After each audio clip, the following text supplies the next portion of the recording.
2015. Move approval of the minutes dated May 12, 2015. Need a second? Second. Discussion? All those in favor say aye. Aye. Opposed say nay. Discussion and approval of the claims. Move on to claims. Second. Discussion? All those in favor say aye. Aye. Opposed say nay. Human Resources.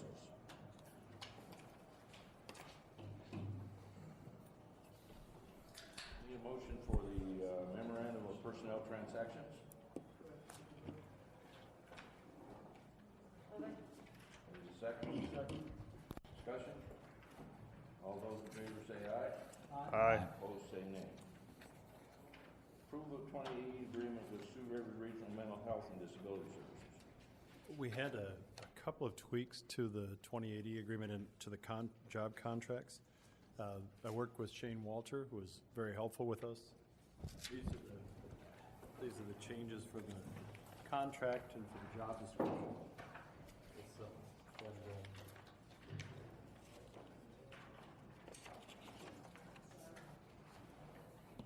you. As I said, Shane was great to work with on this. We just had a couple of tweaks in the contract and the job description. First of all, with the contract, we added just a handful of words. It says the Sioux Rivers Regional MHDS Governing Board is authorized to contract with a particular county to provide one or more coordinators of disability services. We added the words the particular county to provide, and Shane approved that. And as far as under compensation, it said the governing board shall contract with the particular county for the service. We added the particular county for the service, the service coordinator based upon the percentage of time that will be required to fulfill the regional functions as outlined in the job description. And the other one was in the job description itself. Under general principles, number 1, we added the word supplied by the employing county who, and then we changed the tense of the word contracted to contracts. So it said supplied by the employing county who contracts with the regional governance board as established by the Region's 2080 agreement.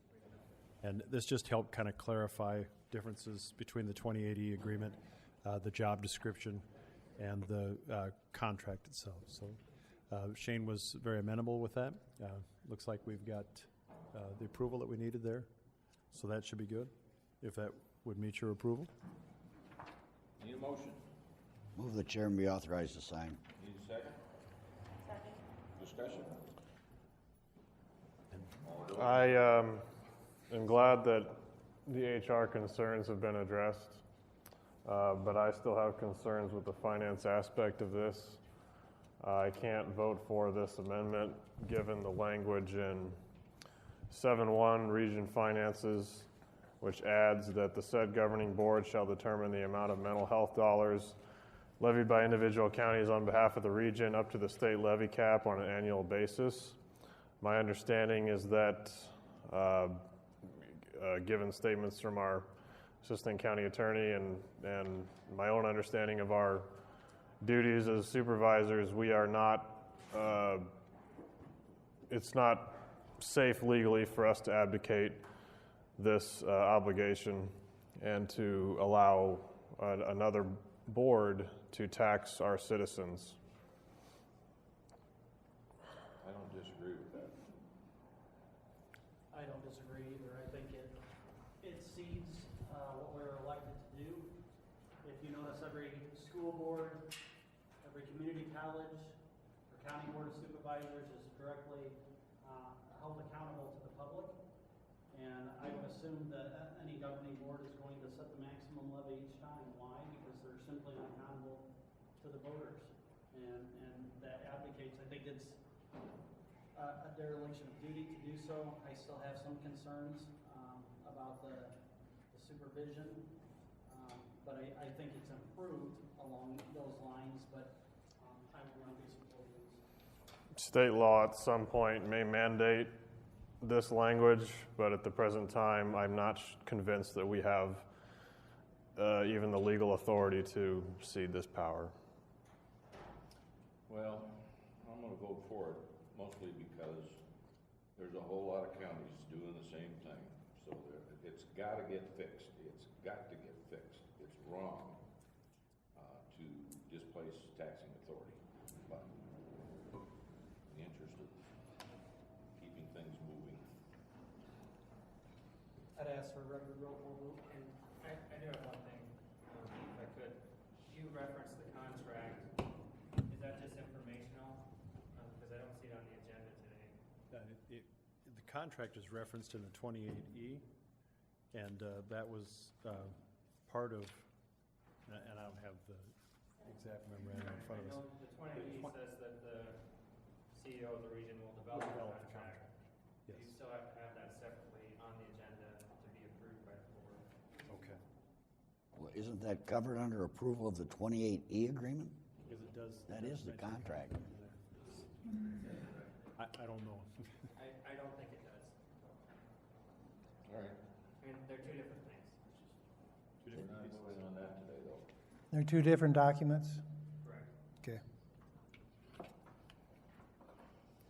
Okay, anyone else? Roll call? I don't know where we're at here. No, this has nothing to do with the job description or The contract at this point. This is What? 28E. What's Josh, I understand that, but Joshua's got a I think- conflict here of some kind. I think Josh was saying that the job contract and the job description, which came Monday, I believe, which came yesterday, came too late to be on the agenda. So since it's not on the agenda, we can't vote for that specific item. Even though it's mentioned in the 2080, it's not specifically mentioned on the agenda. Is that your interpretation, The Josh? only agenda item today is the 2080 agreement. Now, the 2080 agreement does reference the job description contract, and it's helpful to have that background information when you're voting on the 2080. But for the chairman to actually be able to sign the contract, it'll have to separately be on the agenda at a future date. We can't be acted on today because it wasn't on the agenda. So you're saying, once the contract is drawn up, then we will bring that to the agenda? Correct, and I think Ed does have a version of the contract. The issue is that it wasn't on the agenda, so we can't Right. properly take action on it. So are you saying that we should not vote on the 28E agreement until it's all inclusive? No, you can vote on the 2080 today, you just can't approve the contract and job description that Ed was referencing when he talked about the changes. So are you going to bring this back next week? The 20E is here today for you to vote on, and then we'll bring back the job contract and job description next week. Yes, sir. All right.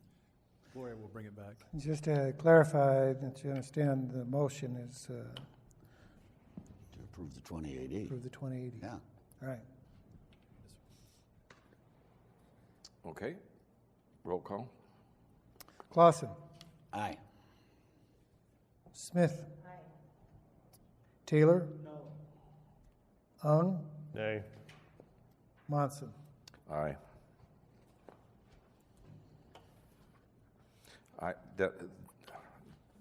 The vote was 3-2. I completely understand the no votes. It really has nothing to do with this 2080. It has to do with the taxing power, which we've got to fix. Well,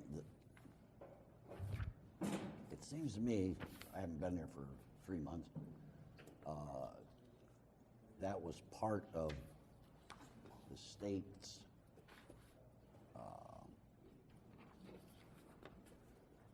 call for the regions to perform it that way.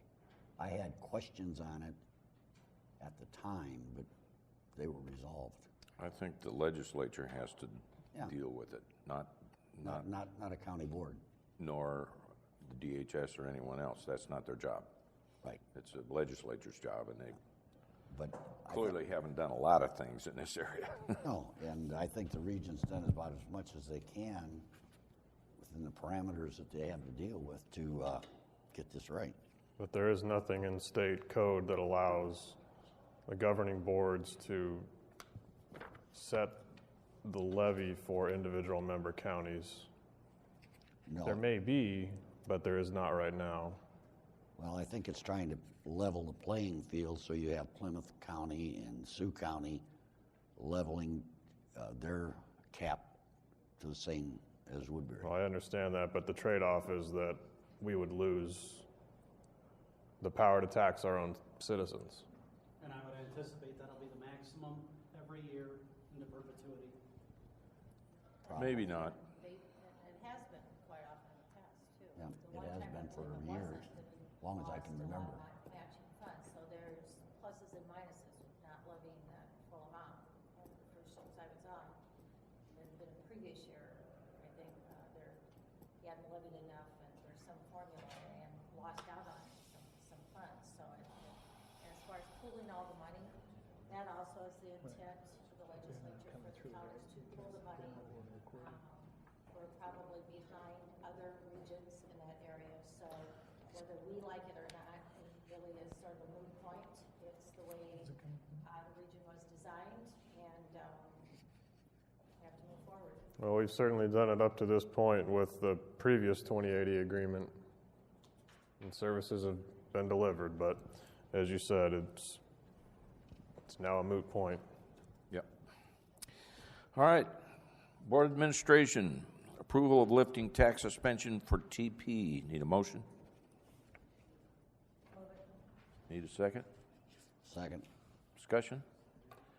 All those in favor say aye. Aye. Opposed say nay. Okay. Approval of resolution for tax suspension of CG. Need a motion?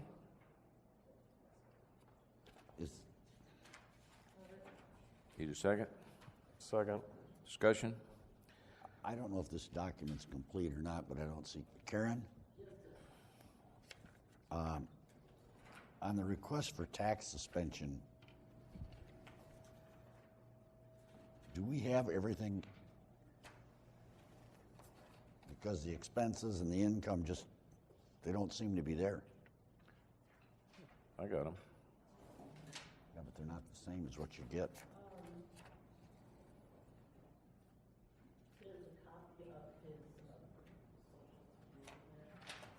Right, and that shows 1156.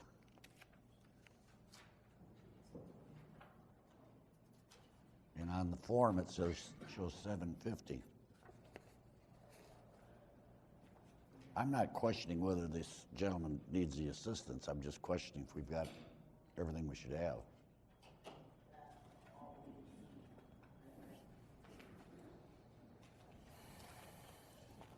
Is that less than what we usually get?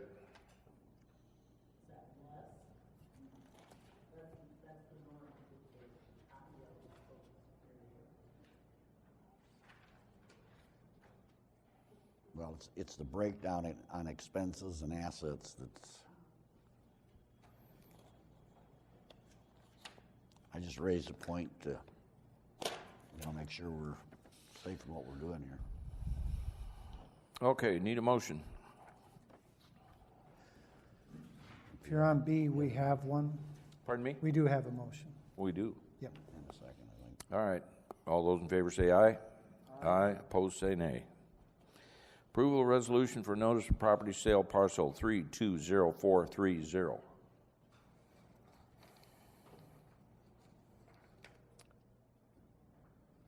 Need a motion.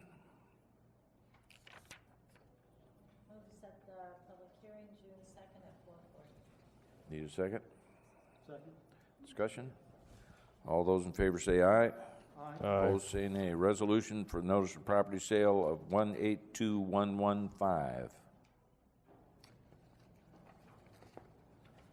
Move it to be set for the second day of June at 4:42. Need a second? Second. Discussion? All those in favor say aye. Aye. Opposed say nay. All right, here we go. Next item up for bid. Mr. Butler. Yeah, one of our department head meetings about a month ago, Lisa McNeil stopped us on the way out and questioned if we could actually hook up the monitors in a couple courtrooms that have the monitors there but are not hooked up. There's one courtroom does have it. I think it's Judge Charman's courtroom. And I did invite the two judges here to explain situations that have happened and why this possibly should happen to hook these up. Also, the sheriff's office is here too. that I'd welcome. Gentlemen, would you like to speak? Oh, we're going to start with the sheriff. I don't often get to go in front of the judges, so. I wouldn't recommend it either. Dave Drew, Sheriff. Just wanted to share a couple things with you and let the judges explain also. But here's a value of these meetings that we've had as of recently to bring this back up, because I know Lieutenant Phillips would tell you that we've wanted this camera or this TV monitoring system in for security-wise for a number of years. And so I'm glad that these meetings have come back. The judges, it's a security risk for them. It's security risk for us because we don't have enough staff. We take down a couple people, and we may have 10 people. When one gets disruptive, like they have before in Judge Jarman's courtroom, and we go to take one off, they have one person with several inmates. It's a major problem. By doing this, I've watched Judge Nelson here a few Saturdays back hold court in our jail from his chambers down below. It's a wonderful way of doing it. They get disruptive, they get moved back, and they're out of the way. So security-wise, it's long overdue, and I know money is everything, but if we have it, it's benefit for the courts, and it's a benefit for all parties involved. I'll let the judges speak on that.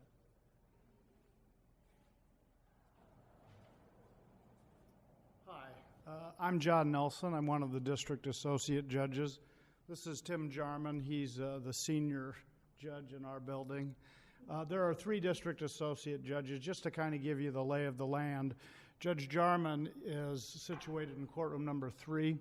That is the courtroom that is hooked up to have the television so that the defendants can see the judge from up in the booking area upstairs in the jail, as well as see the rest of the courtroom, and their family members, friends, whoever else shows up for court can then see them. And there's an audio hookup, but that's the only one that has that. And because of our division of duties, it isn't available every morning. If Judge Jarman doesn't have things scheduled, we share it. If he does have things scheduled and has to use it, we have to use our own courtrooms, and that's when they physically bring down the people. In my opinion, there's really 2 main reasons to have the video in every courtroom. One is security and one is convenience. You don't want to put too big a price on the convenience. I understand that. But the security should have a good price tag on it. And we all have, the DAJs that have done this for several years now, we've all had issues where defendants have gotten out of control. And it seems to happen much more when they're in the courtroom. When they're in the courtroom, they have, we've had incidences where they've had exchanges with other people in the courtroom that have come to see them, that have ramped up the volatile situations rather than brought them down. I know Judge Jarman has had a couple of inmates escape from his courtroom and go running out into the street. And it gets difficult for even the best trained officers to handle those situations, especially when they're outnumbered. The county attorney's office was able to find some funds to put TVs, monitors in courtroom number 1 and courtroom number 2. But they're not hooked up to the system that allows us to do the video jail. And I don't know what the price tag would be on something like that, but I would strongly recommend it. And I know that I can speak for the 3rd DAJ who couldn't be here tonight, that we're all very much in favor of it. And the morning and afternoon jail just goes so much more smoothly when it's on the video, and we don't have near the number of disruptions. And I don't know if Judge Jarman wants to add anything. It is a safety factor. I mean, there's convenience involved, but I've had 3 escapes from my courtroom from people who were in the line of prisoners in the course of 3 years. Twice that happened to have occurred when there was only one jailer down with them because of, I don't know why. And so I had a situation where I've got a lone jailer looking at me as one prisoner has shot out the door, and he's still got 3 or 4 more people sitting there who are still chained together. And I've always been able to tell them just go ahead, because I've judged by who's left that we aren't going to have problems, and so far I've been lucky. Usually the people laugh and sit there and just wait for somebody to come down. And of course, we have buttons to push to bring backup jail support, which gets there to take care of the folks who are left behind. But it's a bit unnerving, and if that happened in a situation where there was someone in the audience who was antagonistic towards the prisoner, or the prisoner's antagonistic towards them, would be a much worse situation than merely having somebody run out into the street and run trying to get away. But we have had situations where there are family members in the courtroom with prisoners in the courtroom that creates a more volatile situation. Since we've had the video in courtroom 3, of course you don't have that situation. It's set up such that the folks still get to see the person they're interested in while they're sitting in the back of the courtroom. But if they say anything, they aren't going to be heard by the prisoner because there aren't microphones back in the public area. It just keeps things much calmer. It moves much more quickly. And as Judge Nelson said, when they're up in the jail talking to us by video, they get unruly, it's an easy matter to have them just set aside, and we go on with the people who are cooperative and get them taken care of. And it doesn't require a jailer to unhook someone and take them upstairs separately while leaving the other folks behind. So that's the situation. Question, maybe everyone knows this. So you're using the monitors for sentencing, trials? I mean, what? It's a good question. Right now, it's primarily just for initial appearances when someone is arrested. We have used it for a few other things, and my guess is as technology advances, we probably will use it for people that aren't located in the city to handle for plea takings and sentencings on certain things. We could hook that up. That's in the future a bit. We don't have that technology linked in. I don't know how complicated that would be, but right now it's used primarily for initial appearances, people arrested the day before or earlier. We hold court for people arrested twice a day, once in the morning around 9:15 to 9:30 we start, and then for people arrested between 9 in the morning and 2:30 in the afternoon, we hold court again after 3 o'clock so that those people get seen and can either be released without bond or have their bond adjusted or whatever's necessary. We hold the initial appearances. So those are times when if it's not in courtroom 3 where we have the video equipment, and by the way, they see us. I mean, there's a camera on the judge so that the person that we're speaking to sees who the judge is that's talking to them. They see them upstairs, and we see them.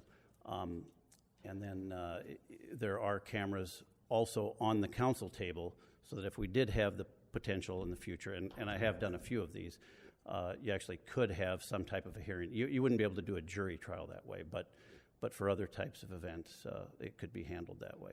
So right now, courtroom 3 has it. I had jail duty today, so both instances were handled by video. But for instance, if I have a jury trial going in courtroom 3, then the other judges aren't able to use that, and so they have to bring the people down, or if I have something else scheduled. I try whenever possible to avoid the jail time areas so that the other judges can use it, but you just can't do it all the time. And it would move things along quite a bit if we had the capability in all 3 of the main courtrooms. There's actually a 4th courtroom as well, but that's used by the part-time magistrate, so it's not used every day in any event. I was involved with the initial setup of that one, and there was some discussion of 3 courtrooms, and there was a little reluctance to go there. Pretty cool that it turned around because it works so well. It does. I mean, occasionally there'll be a malfunction with something, but it can usually be fixed in short order. It works quite smoothly. The one problem we did have was that if we needed to use a translator, we still needed to bring the folks down because if we had to use a telephone translator system, for some reason we couldn't get that in. However, the judicial branch has employed a translator here in the 3rd District, and we're fortunate enough to have his office be located in the law enforcement center. So now when we need a translator. He just physically comes into the courtroom. We activate another one of the mics at the counsel table, and he's there. He can see the person. They can see him. He can talk to them and do all the translation. So that's been helped a lot with his presence. So now, assuming they're someone who speaks the language he can translate for, we don't have to bring them down. And that's Spanish, so that takes care of the vast majority of our translation needs. There's still going to be an occasional instance where we might have to bring somebody down if they speak something else. But right now, with his capabilities, probably 95% or more of the folks can be seen through the video system if courtroom 3 is available. And just for clarification, on weekdays, because of the division of labor, in the morning there's 2 courtrooms that are doing jail. So as it is, every day at least one set of inmates has to be brought down and can't be done by video. On the weekends, just one judge comes in and does everyone. But on weekdays, the responsibilities are split, and that all falls on our calendar for what our duty is on that given day. And just to give you a sense for the numbers we're talking about, I would say on average, an average weekday, Monday through Friday, we see 20 people in custody between morning and afternoon jail. Weekends, the numbers are higher. And so if you have a bad draw in your morning jail, there's 10 or 12 people, you've got 2 jailers that are bringing down 10 or 12 people, and if things turn sour, it's a large number of inmates that you just have to keep an eye on. And, you know, we haven't had any serious incidences where someone's been harmed, but the possibility is always there. So, anyway, thank you for... Thank you. Sure. So you're using, because of division of labor, 2 of the courtrooms now, but you For morning still see a need for 3 monitors to be hooked up, and you think the division of labor would be... Sure, because there's also something different going on in the 3rd courtroom in the morning when the other 2 judges are doing the divided jail. And we could... still need 3, you still would advocate for 3 monitors to be hooked up, because you would need all 3 at one time. No, we wouldn't need 3 at one time, but we're always using the courtroom. Everybody has a different responsibility on a rotating basis, week in and week out, and there's always stuff scheduled in each courtroom. So they're all in use. We just wouldn't always be using video. So, in a given month, courtroom 1 and 3 might be doing the jail duty, and then the next month, 2 and 3 might be doing it. It rotates even more than that. Yeah, It's a weekly. It changes daily, actually. Literally daily.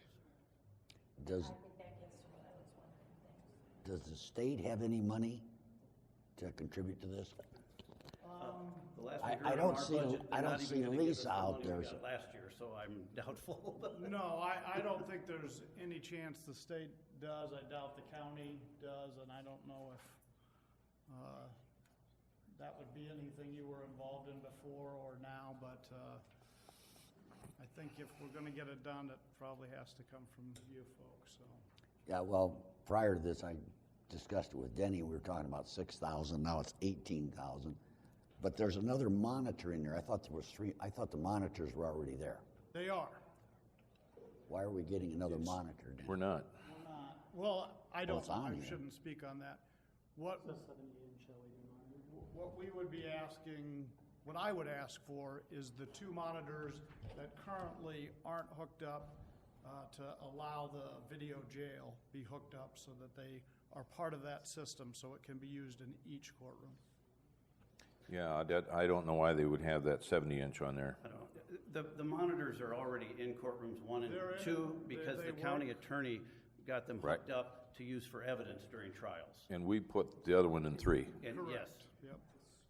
Could be, is it upstairs that's needed? No, in courtroom 3 is that screen. it's a screen. They want to put the monitor is for courtroom 3 to replace the screen, so you have 3 monitors in each courtroom. One in each screen isn't as good as the monitor.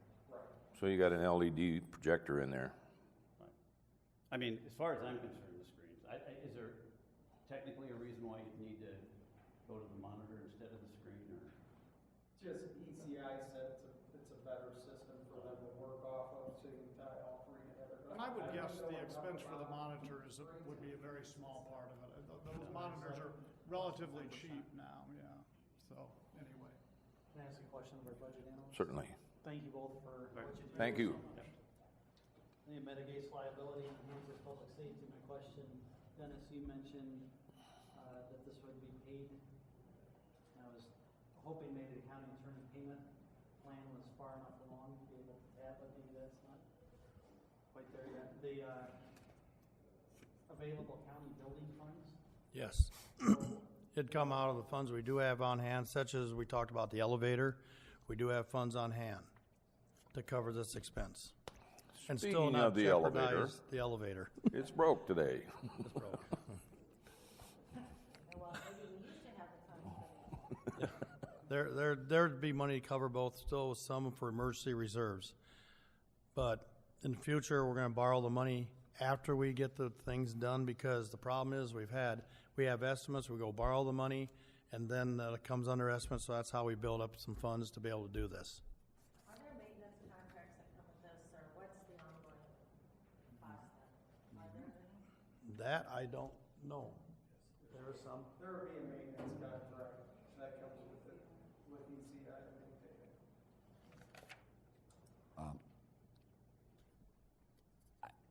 Do we need or do we want the other 70-inch? What I'm hearing is they've got a screen in there, and the screen is not all that. The LED is, yeah. I don't know if we need it, but it's probably easier to do it. Your estimates aren't very good, Denny. Well, there's a lot of labor. This is labor intensive just to get the wires down there. That was the problem they had before. There's so much mess trying to get down there. It's a difficult problem. So that's why there's 6,000 out of the 18 is labor. Well, I would move to approve the bid of electronic engineering in the amount of $18,046 for the connecting of 2 courtroom monitors and the LEC to be paid by available county building funds. Correct. One correction, it's the electronics communications. I had a typo. You can say the whole thing over. I'm sorry. I had my finger up, but I didn't get there quick enough. Need a second. Second. Discussion. All those in favor say aye. Aye. Opposed say nay. Thank you, sir. You're up again. Discussion and action on $865,000 general obligation capital loan notes, series 2015. Things here. The first one is approval of the tax exemption certificate. These are the last items we do to finalize the loan, get our money. So the first one is the approval of the tax exemption certificate. Need a motion. Move approval. Need a second? Discussion? All those in favor say aye. Aye. Aye. Opposed say nay. Approval of resolution approving and authorizing a form of loan agreement and authorizing and providing for the issuance of capital loan notes and levying a tax to pay the notes. All makes sense to me. Yep. It finalizes it so we can go to the bank. Need a motion. Need a second? Discussion? All those in favor say aye. Aye. Opposed say nay. Thank you, sir. Thank you. Receive the Commission of Veterans Affairs Quarterly. Need a motion. Move it. Need a second. Discussion. All those in favor say aye. Aye. Opposed say nay. Secondary Roads, Mark Nera, who, by the way, provided us a wonderful tour of the western side of the county this morning in a rickety old van. And I do appreciate the board's time that they take with that. I think it gives me an opportunity to show you some of the things we confront every day, and so that you're familiar with some of the areas where we have project work. So I very much appreciate your time this morning. First item I have on the agenda is the resolution to place stop signs at the intersection of 220th Street and Old Highway 75. Working in cooperation with Sergeant Bluff, This is currently a free-flow intersection. The proposal is to place stop signs and make that a four-way stop. This is part of the traffic control plan that goes along with the Dogwood Trail development. Need a motion? Move it receive for signature. Need a second? Second. Discussion? All those in favor say aye. Aye. Opposed say nay. I've got copies here that I'll pass around for everybody's signature when we're done. The next one that we have is a proposal to place a yield sign at the intersection of 235th and Andrew Avenue. This is in cooperation with the Sheriff's Department for moving traffic along with the dismissal at CF Industries. Andrew and 235th is the newly improved intersection that we developed as a heavy haul road for the CF construction. We had a stop sign at that location. A yield sign still puts the same requirements upon the driver approaching the intersection that they need to yield to oncoming traffic, but would allow them to free flow that intersection when nobody's coming. There's adequate sight distance there, and I believe the yield sign will meet our safety needs at that intersection. Need a motion? Move to approve the resolution. Need a second? Second. Discussion? All those in favor say aye. Aye. Opposed say nay. This next resolution is to apply a speed limit to the area between 220th Street and Warrior Road. This is right on the edge of the Sergeant Bluff current corporate limits. This is from the intersection where the new Dogwood Trail project will come out on 75, where we have the new four-way stop, providing a 35-mile-an-hour speed limit to the north. We aren't making any adjustments to the speed limit to the south, which will be 55 once people leave that stop sign. And to the north of this? To the north of this, we're at 35 until you get to right about where the recreation center is, and then I believe it drops to 30 north of Warrior Road. Need a motion? Move to be received for signature. Need a second? Discussion? All those in favor say aye. Aye. Opposed say nay. Okay. The final agreement we have for today is for the project at the Interstate 29 interchange with County Road K25, or at the Salix interchange, mile marker 134. In 2016, the DOT will be reconstructing the overpass structure, reconstructing the ramps coming off of I-29, and getting that road raised up to legal heights similar to what they did at Port Neal Interchange. Unlike Port Neal Interchange, this area will be closed throughout much of the traffic. With the Port Neal finished, we have a good interchange that will serve the city.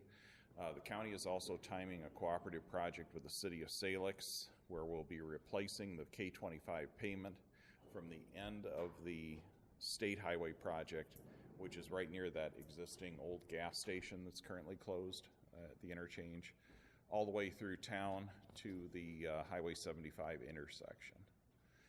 Design work is ongoing with that project. It's scheduled for a spring 2016 letting and summer 2016 construction. But I recommend the agreement be approved, signed by the chairperson and county auditor. Need a motion?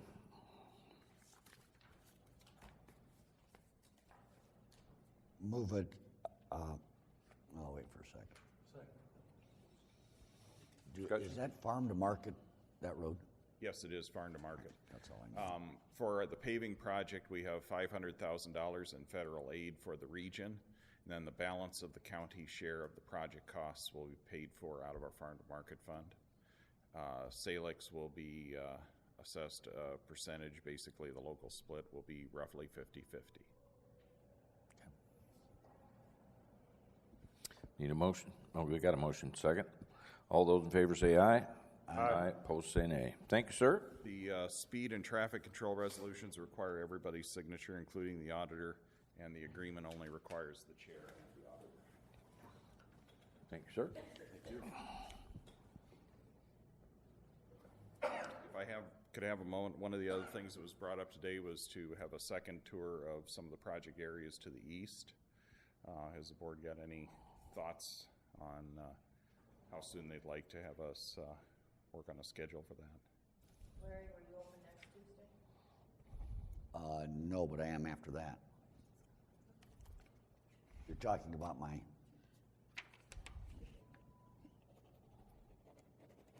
Well, after the Memorial Day holiday is kind of a tough one anyway. I have a couple items in June, and but that first week in June, if that would work for the board, that would be the June 2nd meeting.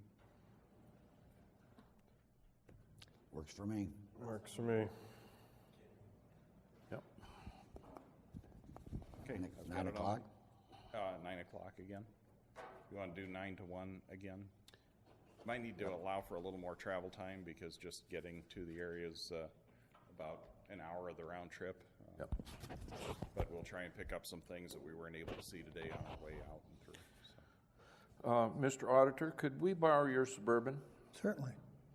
That would be, I think that would be a little better ride, so thank you. Would you be willing to drive this? Actually, he's got a better idea. What we'll probably do is... I didn't even get out the shackles.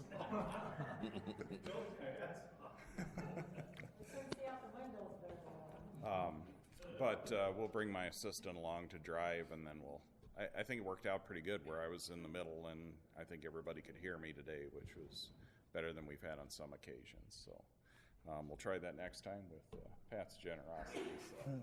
You'd rather have the assistant than me, Mark? Is that? Well, if you'd like to come along instead, that's Pat, that would that's be okay. fine too. But I need you to verify Ben that also I had knows it my for route next pretty Tuesday. well. So. All right. Thank you. Thank you. All right, building services. Opening the Trosper Hoyt bids.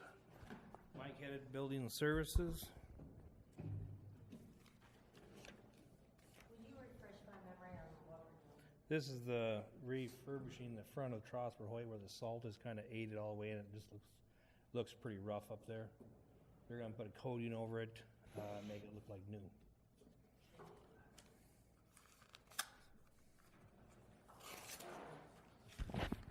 First one will be with Sands Construction.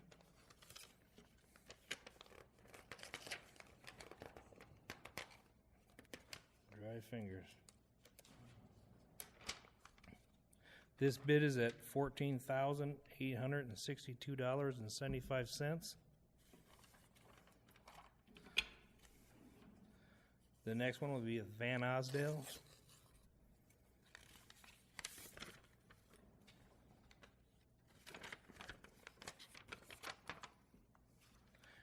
Theirs is $14,924. Woo. Pretty darn close. Next one's with HCI.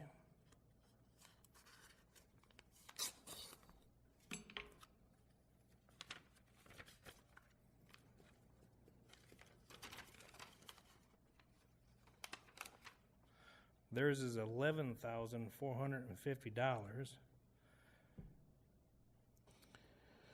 with an option to use conventional plaster finish which would add another $4,920. So I'd have to look into that to figure out what's... Need a motion to send this back to building services for review. So moved. Need a second? Discussion? All those in favor say aye. Aye. Opposed say nay. Okay. Yes, sir. This was in our CIP program for $35,000, so we just made up the difference for the cameras right there. Just information. Excellent. Great. Those were pretty close. Impressive. Pretty close.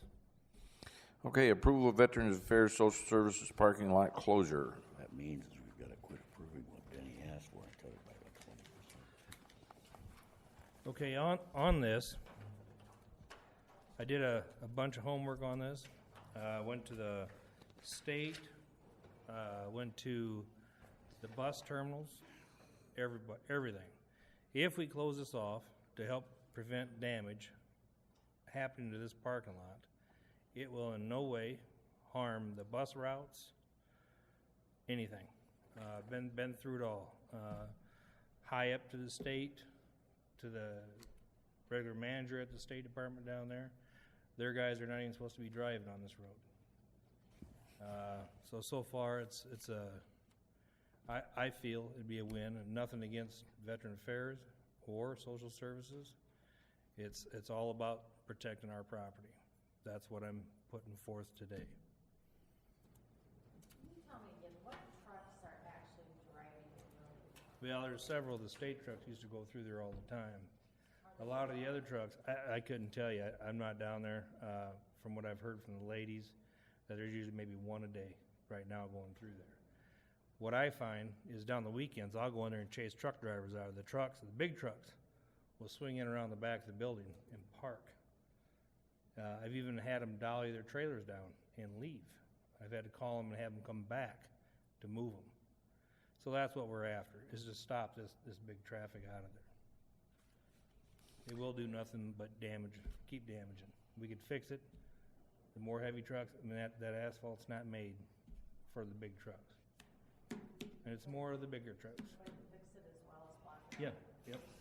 We gotta get it fixed, and then I like to see it blocked off temporarily. Is there potential for more parking spots? Yes. I haven't looked at it all the way, but yes, I would open up for some more parking. Mike, you did due diligence on easements and any other? Everything. There's only easements on the front of the property. There is no easements on the back. Everybody's got their own route to be able to come in and out of the properties. The state goes around the back. Speedy Lube or Jiffy Lube comes out of the building, flips around, and goes out their drive. They all have their own driveways. And I actually watch a truck over at the convenience mart next door. They come in the backside, they go wide, and they flip around in the back of their parking lot and head back out. Well, I think it makes sense to do from the perspective if we keep fixing the problem keeps into perpetuity happening for the safety and maintenance as well. I would move that building services be authorized to close the rear entrance. Now, when were you planning on Need a doing second? this? It could, Second. Okay. we could temporarily close it for now. And then there's a time down the road here where whether it's the state or the city's gonna be redoing that road out front, where we'd have to open it back up to actually allow people to come through there while they're doing the work out front. And then once it was done, then we'd put something more permanent. And isn't that scheduled for this spring or this summer? I believe so. That's something that's never came in front of us. It coming from, I believe, Patty. I think she knows something about it, and the board. That's what I was told. So, Yep. Otherwise, our department doesn't know nothing. I've just heard that they were doing the work. Because I would actually like to see something done differently with the property out front however they change it. When they put it back, I like to see something a little different than the rock, because it's a nightmare out there trying to de-weed it. It's just not good, especially with all the parking now that we have out there. Mike, does it make sense to close it temporarily just for a couple weeks and then open it again? Or, I don't know, in the timeline of... Well, the reason you close it off temporarily is to keep the trucks off it, so after we repair it, they don't start hitting it right away. Give it time to set up, and then once they close it, then we have to open it back up to allow access. You know, that's us working with the city to help with the repairs they're doing on front. But once that's done, then close it. We don't know how they're gonna reconstruct all that down there. Nope. They're putting in infrastructure plus some other stuff. I know they're Boy, they moving- made a horrible mess over by the hotel. I believe they're moving the signs and everything. What I heard is that the signs are on the wrong right-of-ways. I don't know where, like I say, I haven't really heard what's gonna end up happening out there, if they're gonna take any of our property away or not. I couldn't tell you that. I didn't have the impression they were gonna do that, take away anything. They're just gonna do They're a just bunch of gonna work and then tear it go up, back. yeah. But like I say, I would like to see that front redone just a little differently. Does, Patty, do you know, Are we losing property out front? You're granting them, that came before the board, I believe, in about November. I believe you're granting them a permanent easement. Just the easement, which they have already, it's already there anyway. I had a conversation with Dagan Schultz last week, and he said those guys at that outlet, that state building, are supposed to be going to Hamilton, period. And then around behind Maggie's, that's their route. They're not to be going across that. Right, we've when we was doing before a few people's time here, we redid all the sidewalks down there. We went down there, busted up, repoured all new sidewalk on the west side of the building.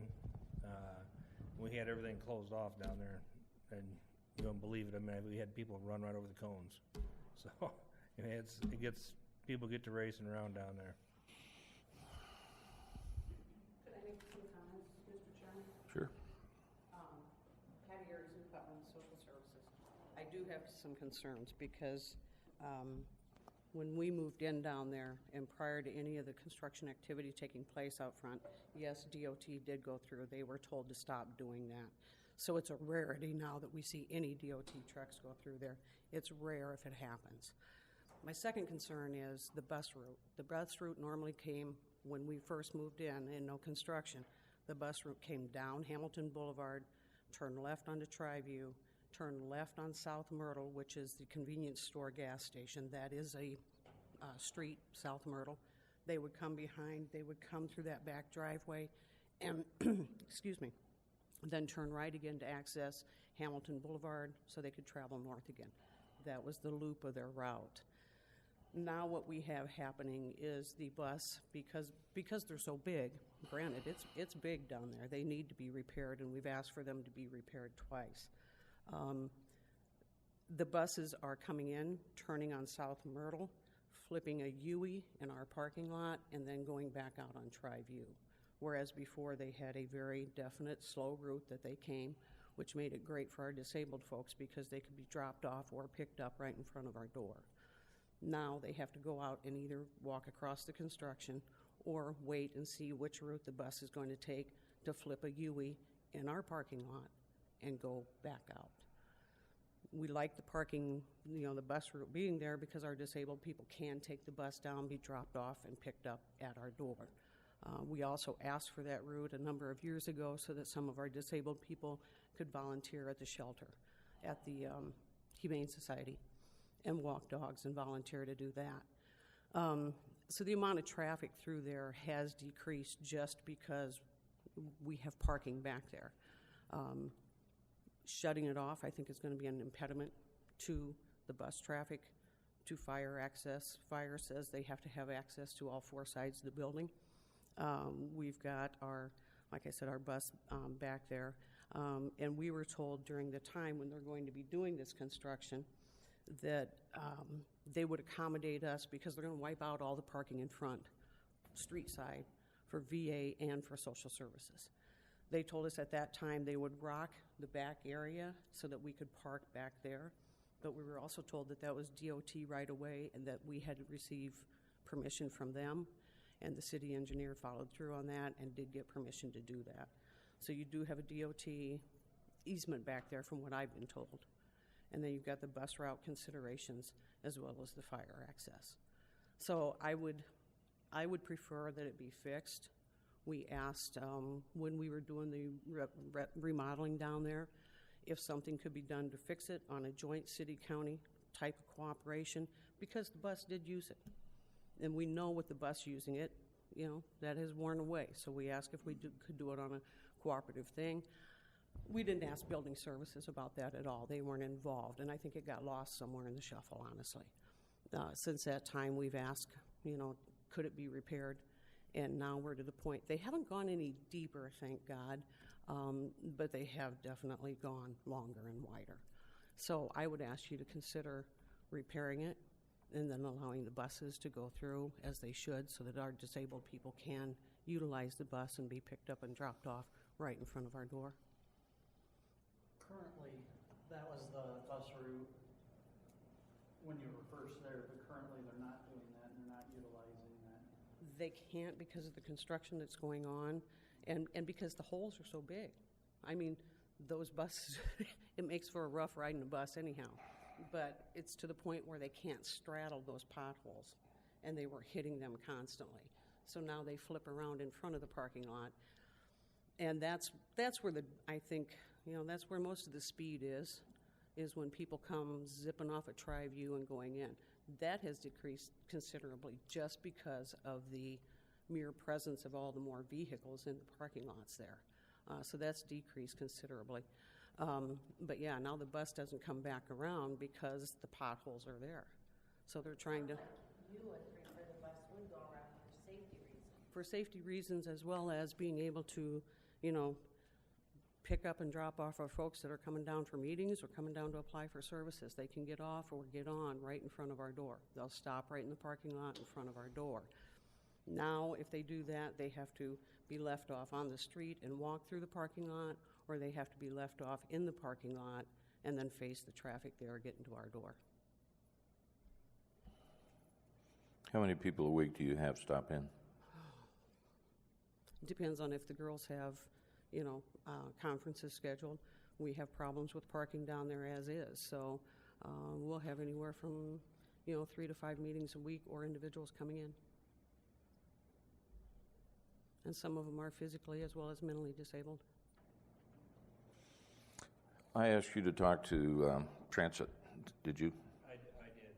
I addressed this same problem to them. They are instructed, there's an easement coming in both drives.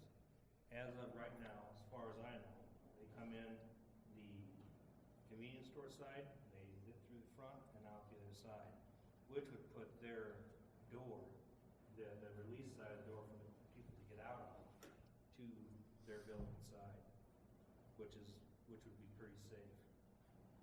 We're actually putting in, which we authorized, 2 of the poles. We're going to put 2, there's going to put 3, but I think 3 would be too far out.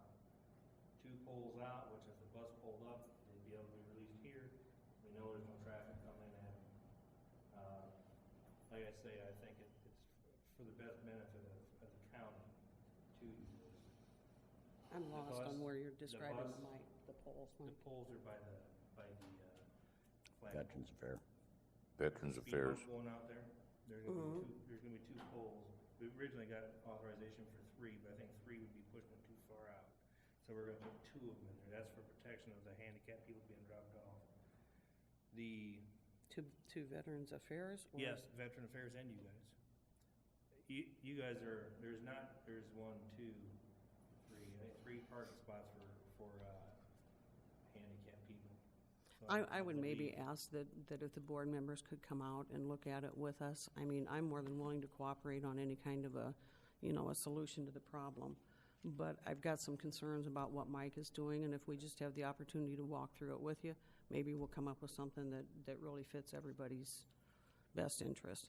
I do still have concerns, because I've seen those buses, my office is right there, I've seen those buses come in, and they don't go straight out. They do. We've even had some of them, depending upon their driving abilities, that have done 3-point turns in our driveway, or in our parking lot. So if you would like to come out, we'll show it to you. I've been out and watched. They have been instructed by their boss. Their boss instructed them to come in one side, out the other. I just had to talk with them Friday. I believe I was in their office Friday. I talked to the top guy and the second guy in charge of the guys that drive. They said they have no problem driving through one side and out the other. There's plenty of room. Well, as my understanding is the route that they were supposed to take was to, they come in through Maggie's and they come out on, or Central Mart, I forget what it is now, and then come out on Hamilton. And even if we go ahead with the change of the motion that's in place right now on the floor, they could still violate whatever their superiors are telling them to do. The nice thing with buses is that we can take down numbers and enforce such violations. But I think you have, a real concern there with them coming through the convenience store, because then they're coming through the gas station area where the traffic is and fitting between the parked cars, and then having to turn and go out based upon where those cars are. So you're saying coming from Maggie side and pulling alongside your building is a concern? When they do a U-turn, or they do a 3-point, or they, even when they go Aside out from the straight. safety violations that they may be partaking in, I mean, they can make one continuous route without spinning a U-turn or a 3-point turn, correct? I don't know where they come from when they come down through the pumps and through the business, traffic business that is there. They are sometimes, and then the parking along the street side, they are coming this way close, and then they turn and they go that way.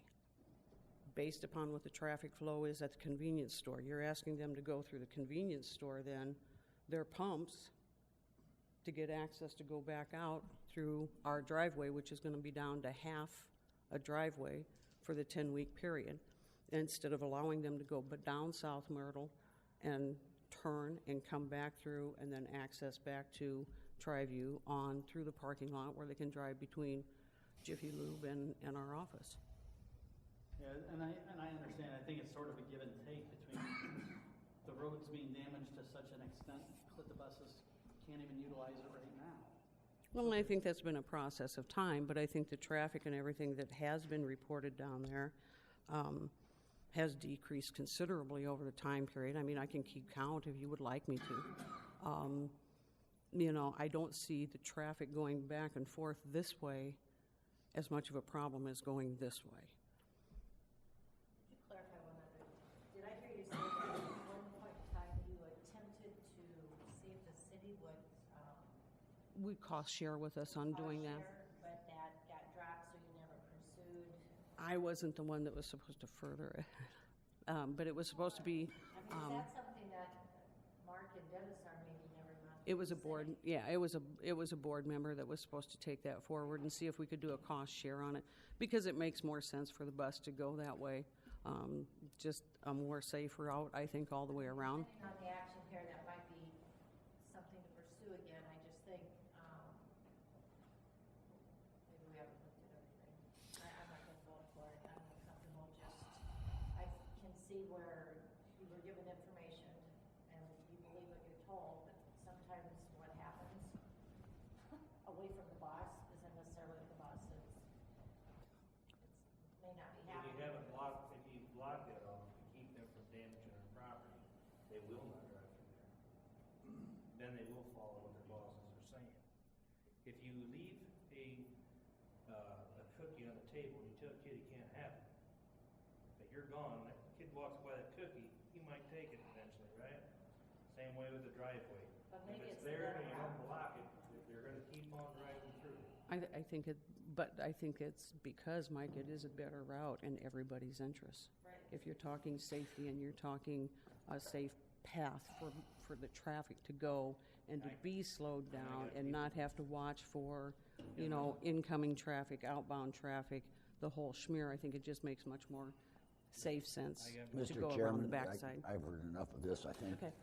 I've got a few comments. One is that based on tearing up that road, there's going to be some confusion.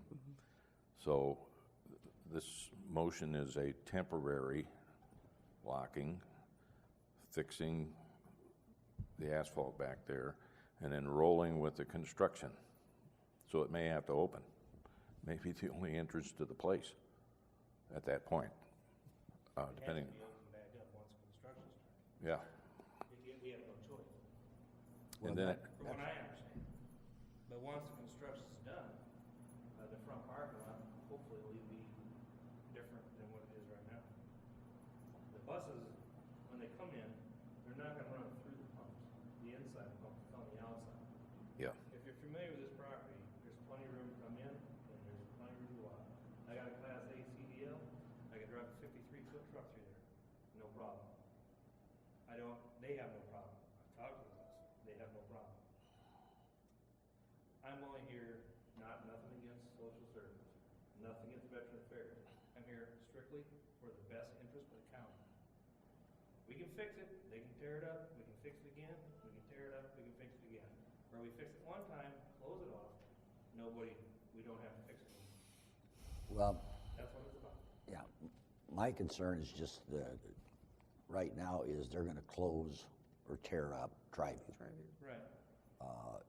If we delayed fixing that until after they were done, It's bad. You gotta fix it. There's some pretty deep holes over there. I got barrels.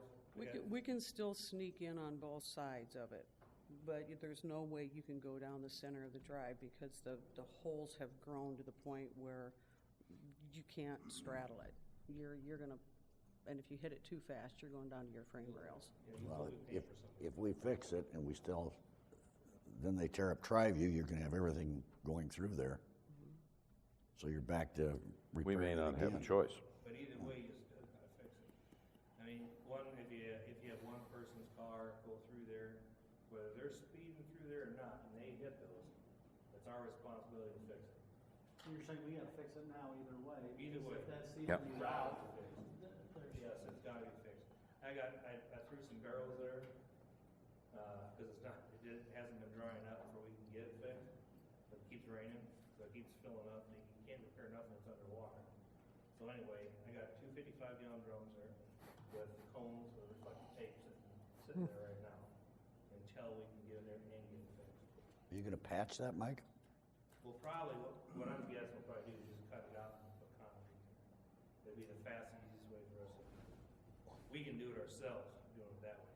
If you blacktop it, then we'll have to hire somebody to come in and do it. My guys can go in there and pour new concrete there.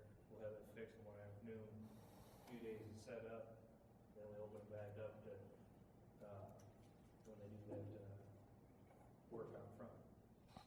Or open it back up if you guys decide not to close it down. It's up to you guys. I'm only telling you what I feel is best. We can put concrete back in there.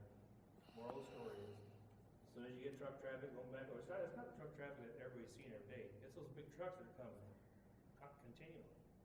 It may not be at 1 o'clock in the afternoon. We're talking midnight, come over to go to the restaurant to eat. They swing in there, they drive through there. I have chased them out there myself. I know what happens. You know, like I say, it's nothing against them. I'm only looking for what's best for the town. It's your guys' choice what you need to do. Okay. The motion is to temporarily close it until after construction. What, we bring it back then? So what's temporary mean? That they're gonna close it off now until construction causes us to not close it. And then bring it back? Yeah. Okay, that would be a correct clarification of the motion. okay. Need roll call.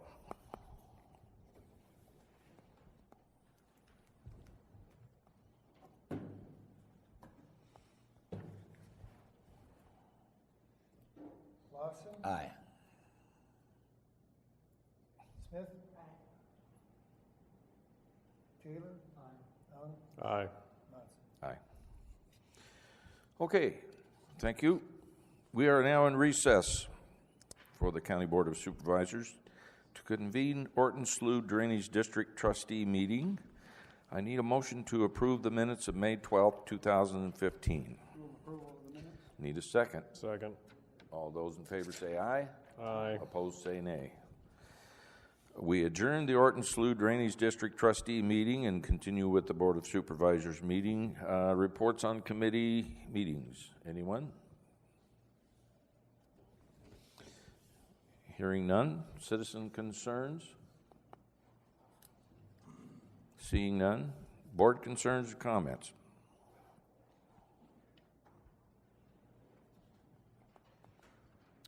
Hearing none. Are we gonna respond to this ISAC or this request from John Torbert? Or are we just gonna ignore it? On the drainage? Yep. That's, you know, we had a railroad thing here a few years back. We had no help with that, as I recall. I'm not real excited about jumping in on that. What do the rest of you think? I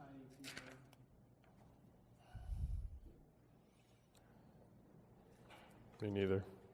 Hmm? Me neither. I thought you said we need it. Me neither. Sorry. Just We'll get you some of the rumors I've heard is this could be a huge problem for the whole state, maybe the whole nation, if it got carried away. And then I heard that maybe the waterworks were going to back off a little bit, and this was done just to get the discussion rolling. Either way, if it does go to litigation, it's going to be messy. Maybe we'll have to get in someday. Okay, anyone else?